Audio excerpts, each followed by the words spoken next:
Welcome to Books in Five, where we are interviewing the authors of recently published books on relevant topics. I'm very excited about my guest today, as there is no one better to talk about an important issue that affects us all. Marietje Schaake has an insider's viewpoint on the rise of Silicon Valley companies over the past few decades as they have grown to hold so much power and influence over humanity. Marietje, I'm so glad you can join us today. Please tell us the title of your book and a little bit more about your background. Thanks for having me. I really appreciate it. The book is titled The Tech Coup, and it builds on my experience as having served in the European Parliament for 10 years, where I was actually a lawmaker making tech policy, but also trade and foreign policy. And then I moved to work at Stanford, which is in the heart of Silicon Valley. And so it gave me the opportunity to be much closer to the culture there, the people working in companies, and the students that we were educating at Stanford, who would typically also frequently going to work in these tech companies. And so the book is really informed by both practical policymaking, lawmaking experience as being a representative, and then also this insider's view from what some call the belly of the beast, Silicon Valley, the heart of where it all happens, and where increasingly people are worried about the outsized power of tech companies and how democracy is being attacked, is eroding, the public interest, fundamental rights, national security, a whole host of issues suffer. And so if you want to understand the whole, you know, front row of CEOs of tech companies sitting at Trump's inauguration, this is a really good book to read. Great, Marietje. Let's move on to question number one.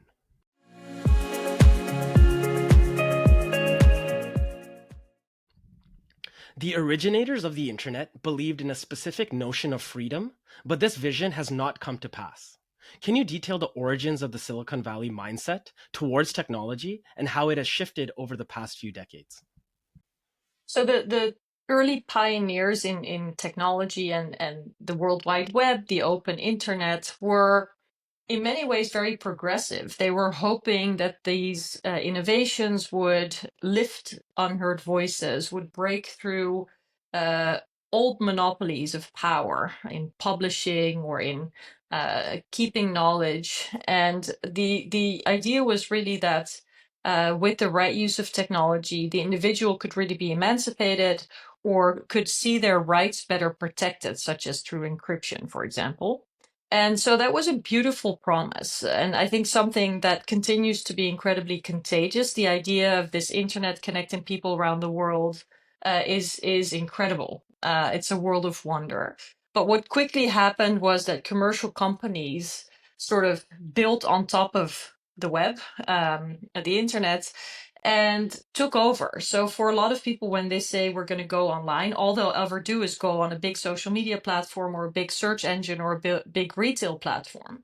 And these big companies have also, grown incredibly rapidly to extraordinary scale, but they're basically in it for themselves and much less for that greater good and for the emancipation of the individual. They're in it for the profit for the shareholders, scaling at breakneck speed, being faster than the competitor, for example. And so we see that this promise of an open internet, a network of networks, a decentralized ecosystem is now very much dominated in the literal sense of the word by monopolists. And they're lifting, free riding really on that beautiful narrative of a progressive innovation. But what they're doing is something completely different. So we have about 2 more minutes for this question, and you write very clearly in your book about how these originators were very interested in libertarianism, but now they have shifted to working hand in hand with the government. Can you talk a little bit more about this?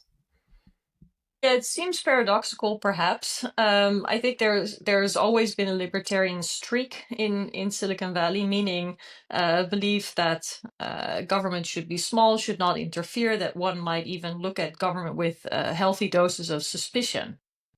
But gradually, that has been overtaken by an even more sort of hardcore belief that technology can solve everything. So it's what we call techno-utopianism. So this sort of idea that there is a tech solution for everything. And that really implies a very makeable society. And what we see now in Washington with this, unholy alliance between political and state power and corporate tech power is actually that there are ideals of replacing the rule of law in the democratic state with a more corporate model that is led by someone who would be compared to sort of a CEO king. And so we're not seeing, another end of the political spectrum within sort of the bandwidth as we've known it. We're really seeing an ideology that's incredibly radical and that is seeking to destroy the institutions and to replace them with something new. And so I would not compare what we're seeing happening in Washington today with that sort of libertarian root of the pioneers of Silicon Valley, because I think the people in charge now are really interested in operating from outside the system and replacing government with something entirely new. Great. Let's move on to our second question.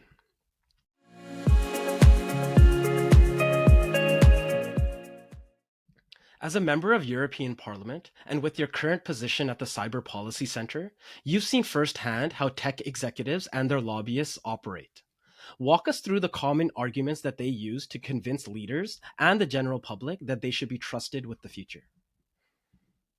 I think it's really important for people to know that our collective thinking about technology is also very much shaped by the stakeholders in the tech sector. So they're not just selling tech or trying to be the biggest in the market, but they're also really actively involved in shaping the narratives around how we understand technology. And some sound bites, some frames are incredibly powerful there. So people might have heard this notion of regulation stifles innovation, which is probably one of the most successful frames coming out of Silicon Valley. This whole idea that any rule chokes off innovation, which I think is false. It's a false dichotomy. It's a caricature of reality.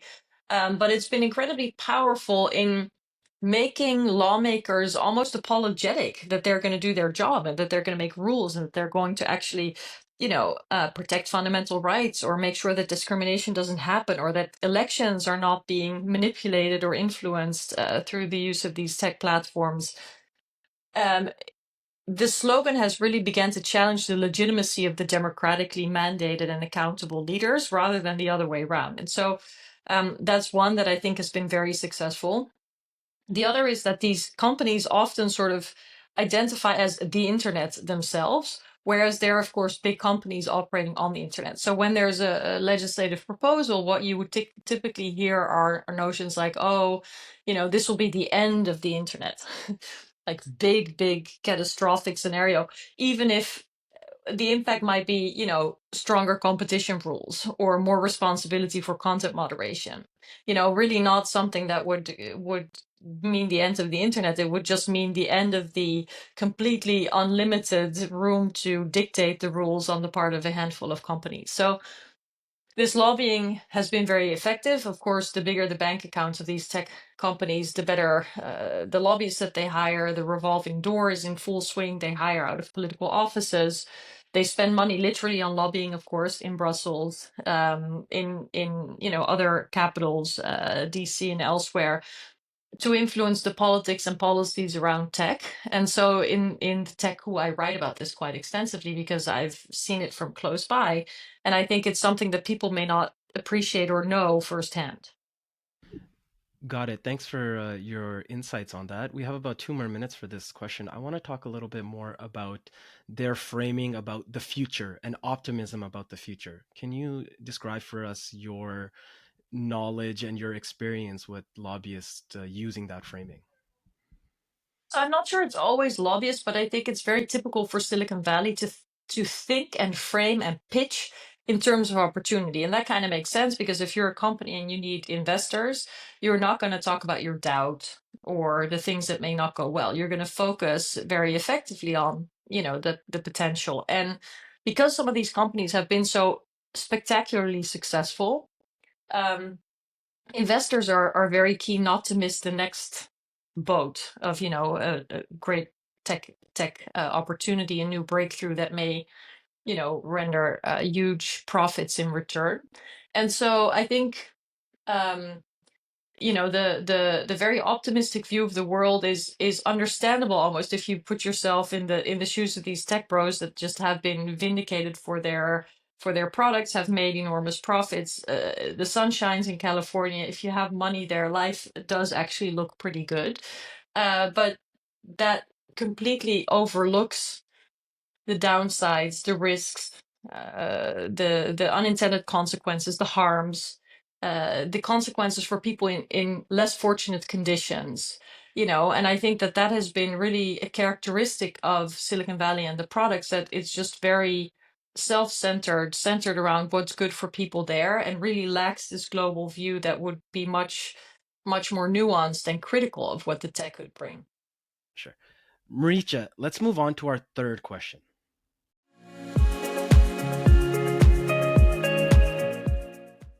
Financial security and public safety are supposed to be core functions of the government.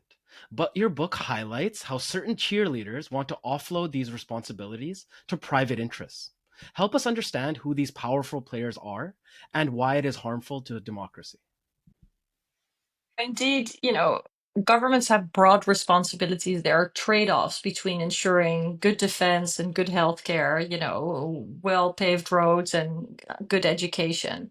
Whereas tech companies have a much more narrow focus. And of course, the ultimate goal is shareholder value, profit, scale, and market dominance, which is completely different from the government. But increasingly, we see these tech companies moving into those very core domains and tasks. As you mentioned, financial services, which are, of course, dramatically disrupted by cryptocurrencies, where there's not the kind of possibility for oversight or policy to really steer these financial flows. That's why they're also so popular for criminals. Um, on the other hand, we see companies, tech companies, really moving into the domain of national security because they develop infrastructure, scan it for risk, offer cybersecurity products, but then also sometimes engage in offensive operations. So basically, they are targeting criminal networks or even state-led actors across borders in order to defend their networks. But it's actually really, a slippery slope in terms of who has which responsibility. Is there a mandate? Is there oversight? Is there accountability? And often there isn't. And so by having these very powerful functions in the hands of tech entrepreneurs, tech companies, without the proper oversight and accountability, really erodes very core principles of the rule of law, but also eats away at core tasks of democratic government. So that's really dangerous. Your book highlights two specific companies, and I'm hoping you can help us really get into why they are dangerous. And these two companies are Clearview and Pegasus. Who are they?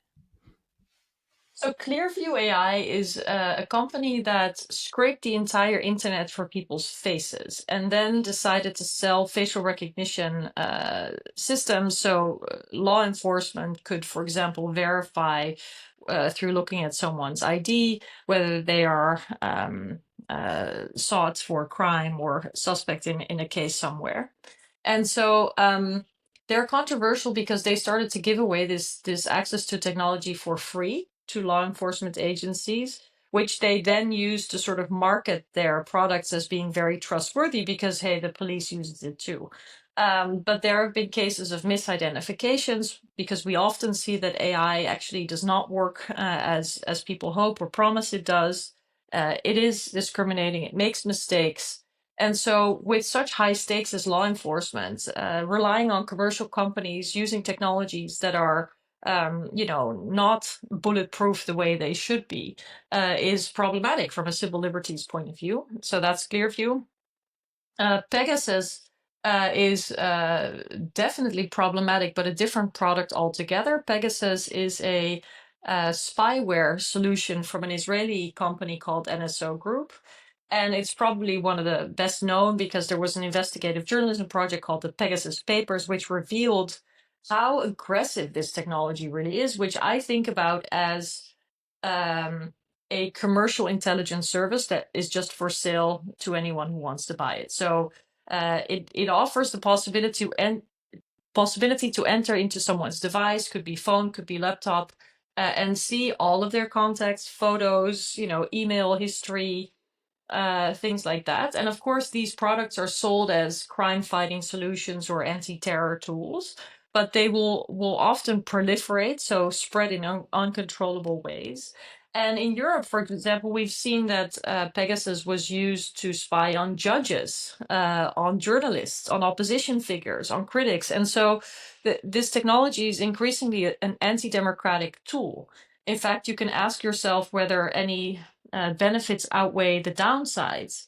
And so it's a really good example of how aggressive, invasive these technologies are. This is actually a small tech example, so I think that's also interesting to note because so many people think that the book is about big tech, but it's really about all kinds of tech and how it's being used to harm people and to violate people's rights. Great. Marietje, let's move on to our fourth question.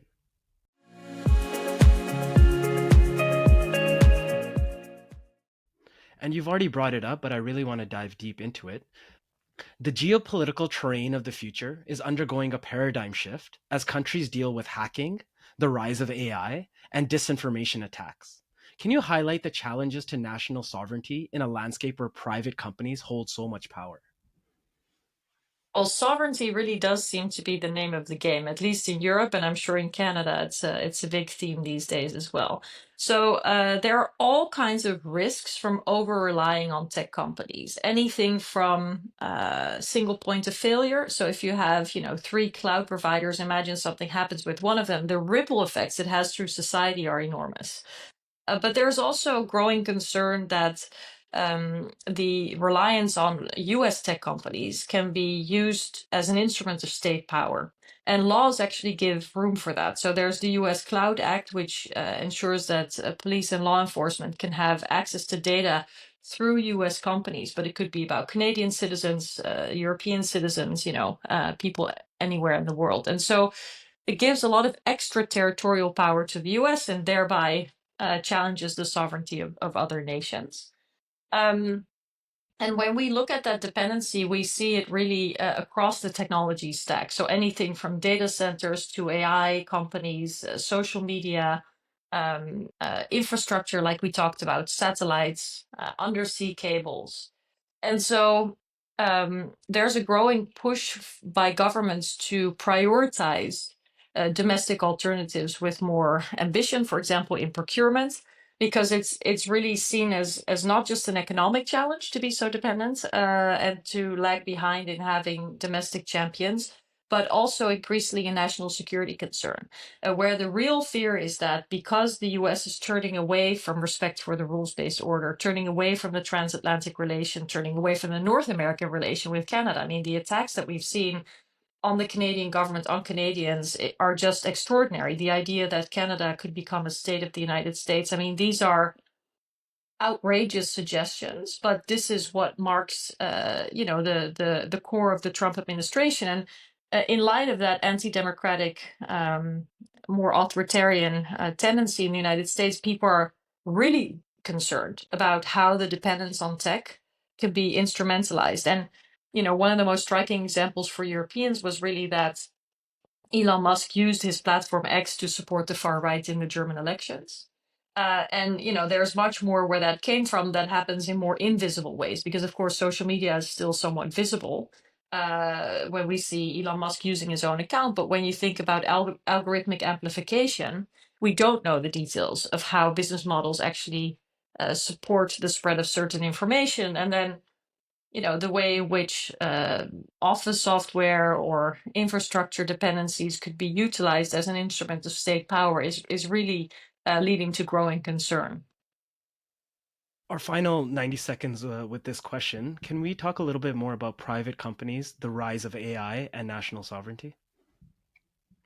Yeah, so of course, a lot of big tech or successful tech companies are now AI companies. What we used to call data analytics, we now call AI. What we used to call social media, people now call AI. So it's all kind of blurring.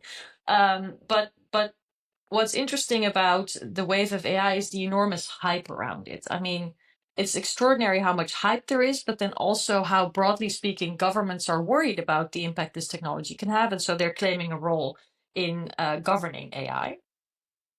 But the companies are really clever because they prefer to have another embedding or dependency of their products before the regulation might kick in.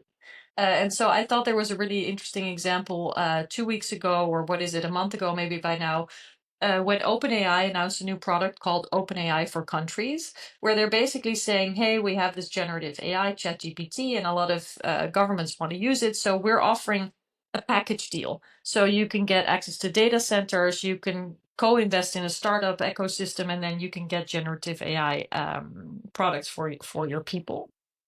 And what that would do, of course, is to make governments dependent on a corporate platform for all these AI services and also infrastructure. And so I think AI companies are hoping to do that, to do more vertical integration. So have energy plants, even, have data centers, have access to microchips, rare earth materials, but then also offer the services. And so to again sort of win the race for dominance against governments in this next wave of technology, AI. It's interesting because we just had a federal election in Canada, and you probably saw that Mark Carney is forming government, and he just announced a new position in cabinet, a minister of AI. I don't know if you saw that, Marietje. Yeah, I did. Let's move on to our final question.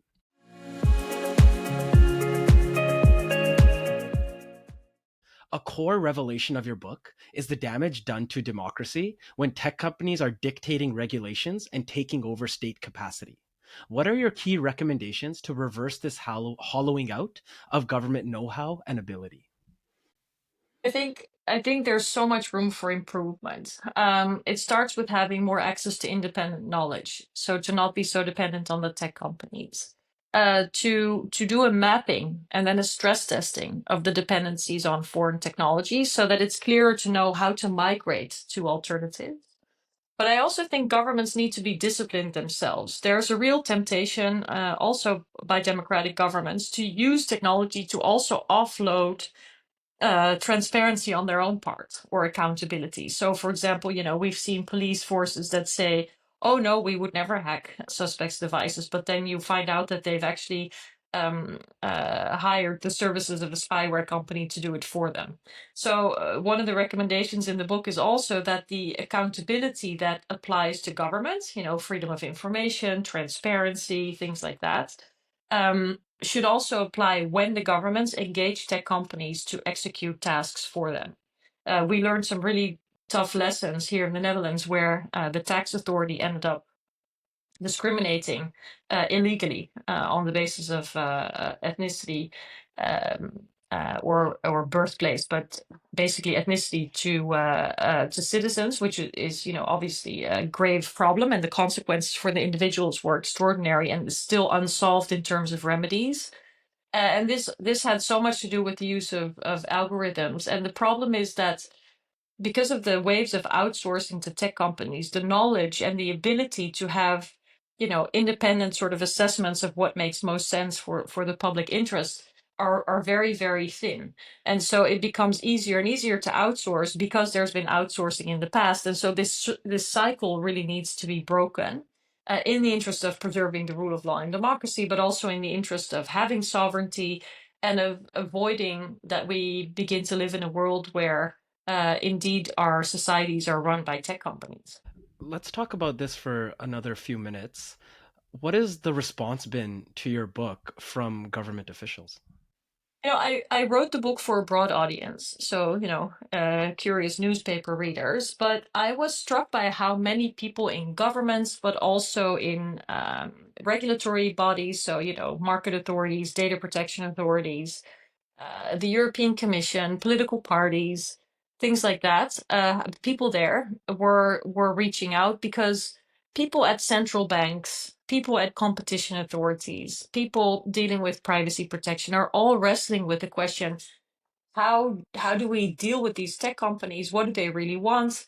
How do we keep our own core responsibilities intact? How do we have agency? How do we have transparency and accountability? And so I was actually positively surprised at how many people wanted to actually talk deeper policy questions, whereas I wrote the book for more, awareness raising, agenda setting among a broad audience, because I think few people understand how we got to Musk and Trump's, marriage and now ugly divorce. And this book really, gives that perspective. Sort of how did we get here through decades of poor decisions on the part of governments? I think it's a criticism of Silicon Valley tech entrepreneurs and tech giants, but it's certainly a criticism of democratic governments that have allowed them to grab so much power. Marietje, that has been 5 questions and you've answered them amazingly. Thank you so much for joining us on Books in 5. Let's move on to our bonus questions here.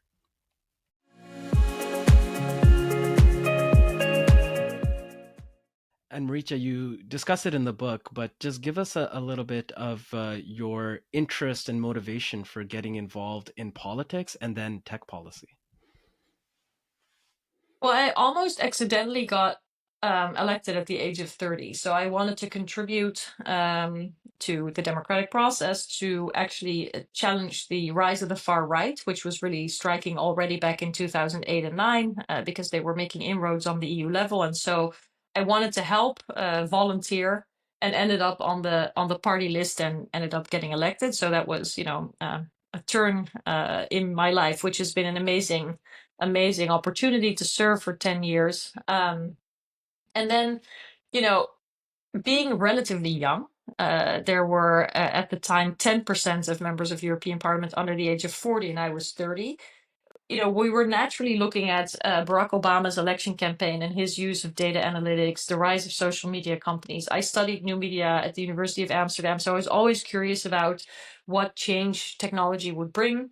Um, and so it was logical for me to also look at the political dimension, the power questions around the use of technology. And so I sort of jumped on the tech topics, both in foreign policy, think about all the Arab uprisings and the social media, but also spyware used there. And ended up doing more and more tech policy, whether it was cybersecurity or net neutrality or all kinds of aspects of what role tech plays in our domestic and foreign policy. So while my tenure lasted longer, the relevance of understanding tech also grew. So I think because I was with it from the beginning, it was just an issue that grew in relevance and it put me in a good position to keep working on it. A second question for you here. Obviously, the book is a major achievement, but can you tell us another accomplishment that you're most proud of, whether your work with Stanford or as an MEP? It's funny because I always struggle to be proud of something that I've done, but I look back with a lot of, um, you know, um, appreciation for what we were trying to do to improve human rights in the European Parliament. I was responsible for the human rights resolutions that we always adopted every month. And, seeing under what pressure human rights are now, it makes me nostalgic for an era where there was just much more political majority around the need to protect fundamental rights. And right now they're just under so much pressure. And so that gives me more of an appreciation for what we were trying to do. And then, I was talking to someone the other day because I've taught at Stanford, but I'm not an academic in the traditional sense of the word.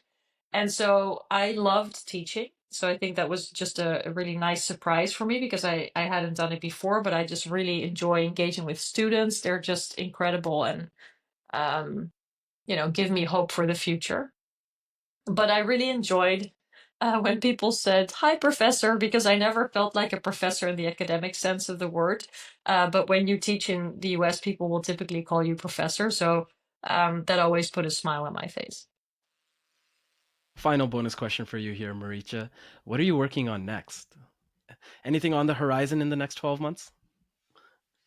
Well, there's a lot on the horizon, but I'm not 100% sure yet where I will spend my time and energy because I've I've been a part of this expert group working on the Code of Practice of the AI Act in the EU, which is a voluntary role, but that's coming to an end. The book, of course, gives a lot of opportunity to continue conversations, especially with all the politics of the US. But I'm also keen to start doing new things. But I'm going to reflect a little bit about, what my best role is, especially now that everything I believe in, the rule of law, human rights, a global order that is not the right of the strongest, but actually based on some principles, are all under so much pressure. So I also feel a real need to reflect, not to get lazy and check out, but to really make more deliberate decisions about what is my best way to engage in these times that I consider to be very dark, but that I also think have opportunities to do things in new ways. And so maybe some summer vacation and then new ideas after that. I think that is a profound way to end our conversation. Marietje, thank you so much for joining us on Books in Five. And again, let us know the title of your book. It's called The Tech Coup: How to Save Democracy from Silicon Valley. It is a necessary book, an important book that we should all be finding a way to read, if not buying it, getting it from your local library. I will put a link to the book in the show notes, and you should definitely, definitely check it out. Marietje, thank you. Thank you, Pavan. So nice to be here. The host of Books in Five is Bhavan Sodan. Books in Five is produced in collaboration with Podfather Creative in Vancouver, Canada.